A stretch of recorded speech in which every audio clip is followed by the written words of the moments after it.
आपका कल्याण हो सकता है अगर एक बात मान ली, आज से तुम राधा जपो, राधा राधा रटो, तुम्हें कुछ ज्ञान नहीं, कोई मतलब नहीं, बस जो कर रहे हो करो, जो कर रहे हो, छोड़ नहीं सकते हो तो पकड़ लो। हम ये नहीं कह रहे ये छोड़ो ये छोड़ो ये छोड़ो तब पकड़ो, जो छोड़ नहीं सकते वो राधा नाम पकड़ लेगा। राधा नाम सब गंदी बातें छुड़वा कर आपको अच्छे व्यक्ति न बना दे, समाज प्रिय न बना दे तो हमें आप बात कहना। महाराज जी ज्यादा खुली छूट दे दी महाराज जी, हम तो गंदे आचरणों में। भैया तुम्हें नाम जला देगा अगर गलत करोगे, तुम्हारा हृदय इतना जलने लगेगा कि अपने आप कान पकड़ोगे बिना उपदेश के कि अगली बार से नहीं करूंगा, प्रभु मुझे क्षमा कर दो। जब नाम जप करोगे और गलत करोगे तो नाम जप इतना जला देगा तुम्हें, इतना अशांत कर देगा कि आपको एक बार बोलना पड़ेगा आगे से नहीं करूंगा। तो ये नाम जप आपको खुद ठीक कर देगा। आप जप के तो देखो, आप करके तो देखो, सारा काम नाम कर दे, सब कुछ नाम। ए भाई सब ज्ञान उदय हो जाता है, सब ज्ञान, सब वैराग्य, सब भक्ति। अगर हम में कमी है तो भगवान के भजन की कमी है। अगर हम नाम जप करेंगे, भजन करेंगे, सब पूर्ण हो जाएगा, सब सुख मिल जाएंगे। ई परलोक सकल सुख पावत, इस लोक में भी और परलोक में भी परम सुखी हो जाओगे और कोई पैसा नहीं लगता है। बहुत सी बकरियों के बीच में बकरियां चरती हुई जंगल में संध्या का समय हो गया।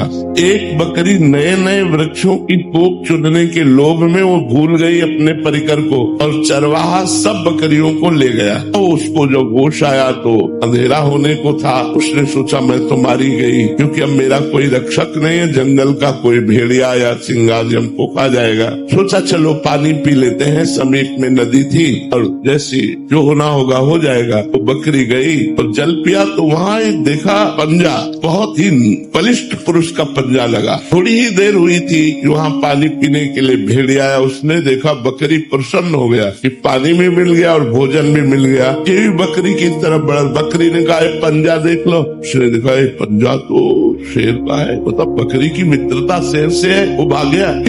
जब वो भागा तो उसे और विश्वास हो गया उस पंजे पर। जो भी पशु आता हिंसक, वो से यही कि जिस पंजे को देख लो। सिंह आया, सिंह ने दहाड़ मारी। बकरी ने कहा इस पंजे को देख लो, शाम से लेकर अभी तक मेरा बाल भी बांका नहीं हुआ इस पंजे के कारण। सिंह ने कहा अच्छा, हमारे चरण चिन्हों पर तुम्हारा इतना विश्वास है, ये मेरा ही चरण चिन्ह है, तुम निर्भय हो जाओ। इस जंगल में किसी की ताकत नहीं कि तुम्हारी तरफ देख सके। उदाहरण में भगवान के चरणारविंद सबसे बलिष्ठ है। यदि हम भगवान के चरणों का भरोसा ले ले तो काल भी भयभीत हो जाए। एक जज स्वामी हुए हैं, नारायण स्वामी उन्हें कहते हैं। एक आदमी को उन्होंने फांसी की सजा दी। वकीलों के द्वारा जो साक्ष्य दिए गए, सबूत दिए गए, उनके अनुसार फांसी की सजा दी। वो रोते हुए जिसको फांसी की सजा दी कहा कि आपने तो सजा दे दिया, लेकिन फिर भी मैं आपसे कहता हूँ मैं निर्दोष हूँ, मैं अपराधी नहीं हूँ। सजा तो आपने दे दी, लेकिन मैं फिर भी कहता हूँ मैं निर्दोष हूँ। और रो के बोला। उनका हृदय हिल गया। उन्होंने कहा अगर कोई परमात्मा है और सबके हृदय में है और ये रो के बोल रहा मैंने फांसी की सजा दे दी, तो मुझे संकेत मिलना चाहिए। अंदर से संकेत मिला है निर्दोष है। अंदर से एकदम शीतलता हुई, आया निर्दोष है। तो उन्होंने कहा कि अपने निर्णय को मैं यही रोकता हूँ, कुछ तारीख और देखने के बाद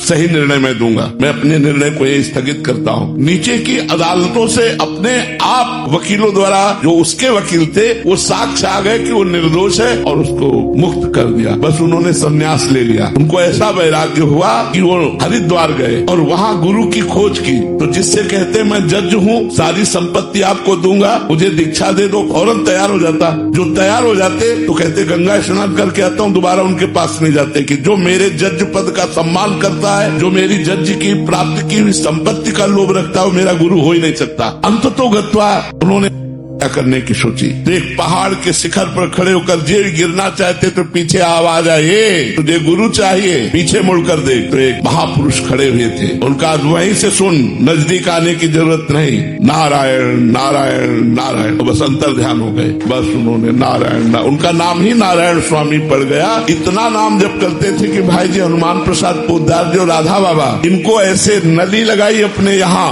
और कान में लगाई तो सुनाई दे रहा था नारायण नारायण नारायण नारायण।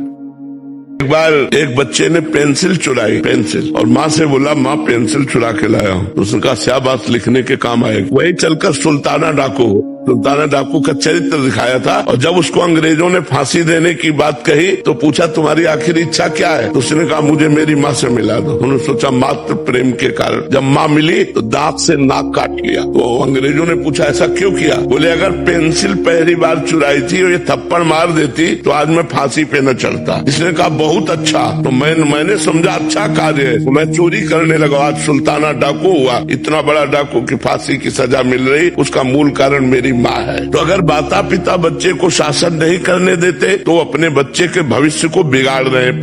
आप जिससे प्यार करते हो और वो किसी और से प्यार करने लगे, क्या करोगे आप? आशीर्वाद दोगे आप उससे द्वेष करने लगेंगे, आप नफरत करने लगेंगे।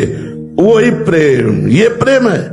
प्रेम तो वो है कि बहुत अच्छा हुआ, शायद हम आपके सुख के योग्य नहीं थे, आपके सुख के योग्य ये मिले।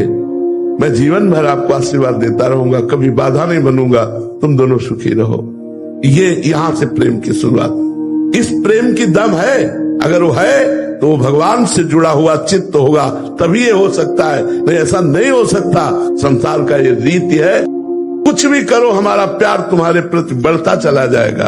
एक मुस्कुराहट में प्राण त्यागने की इच्छा होती है, प्रेम उसे कहते हैं। अपने प्यारे की एक मुस्कुराहट देखने के लिए प्राण बलिदान करने की इच्छा होती है। और यहाँ हमारी वासनाओं का खेल है, प्रेम का खेल नहीं है। यहाँ वासनाओं की इच्छाओं की पूर्ति है एक दूसरे से, इसलिए हम उसे प्यार नाम दे रहे हैं। ये काम है, ये राग है, ये मोह है, ये आसक्ति है। जहां कहीं भी तुम्हें दिखाई दे रहा है जो दो व्यक्तियों के बीच में, वो काम है। मैं आपसे प्यार करता हूं, आप मुझसे प्यार कीजिए। मैं आपसे प्यार करता हूं, आप मेरी बात मानिए। मैं आपसे प्यार करता हूं, आप हमारी बात को समझिए, हमारी बात को समझिए। क्या हम जैसा चाहें वैसा आप चलिए, वैसा आप करिए, वैसे आप रहिए। ये हुई मोह की बात। प्रेम की बात क्या होती है? मैं आपका हूं, आपको जो चाहिए जैसे चाहिए, मैं अपने प्राण देने के लिए तैयार हूं। आपके सुख के लिए मेरा जीवन है, यहां मेरे सुख के लिए आपसे प्यार है। तो ये प्यार मोह है, राग है, काम है। जो परमात्मा से होता है उसे प्रेम कहते हैं, जो शरीरों से होता है उसे काम, राग, आसक्ति और मोह के नाम से कहा गया है। कौन दुख में भगवान को याद करता है? जब बिल्कुल असहाय हो जाता होगा तब भले याद करता हो, लेकिन दुख में संसार ही याद आता है। वो रिश्तेदार, वो पदाधिकारी, उनका फोन नंबर, उनका फोन, भगवान कहाँ याद आते हैं? व्यक्ति, वस्तु, स्थान, यही याद आते हैं। वो तो धन्य भाग है जो दुख में भगवान का स्मरण करते हैं। कहाँ करते हैं दुख में? सब दुखी है। कौन सुखी है? सुखी वही है जो चित्त भगवान में डूबा हुआ है। नहीं तो सब कभी दुख, कभी सुख, कभी दुख, कभी सुख, ये तो तपेड़ा चल रहा है। नहीं, सुख में आप माया के भोगों में भूल गए, दुख में माया के आश्रय में भूल गए। माया का आश्रय, दुख आया उनको फोन नंबर लगाइए। दुख आया, अपनी समस्या का निदान हम किसी व्यक्ति से चाहते हैं, प्रभु से नहीं चाहते।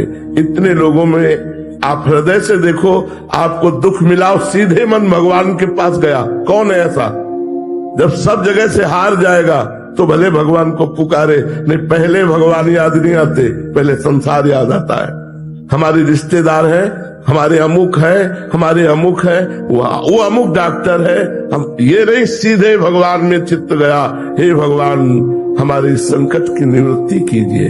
अब भगवान जो उपाय भेजे वो भगवान, ऐसा कहाँ है? दुख में भी तो संसार की ही याद आती है।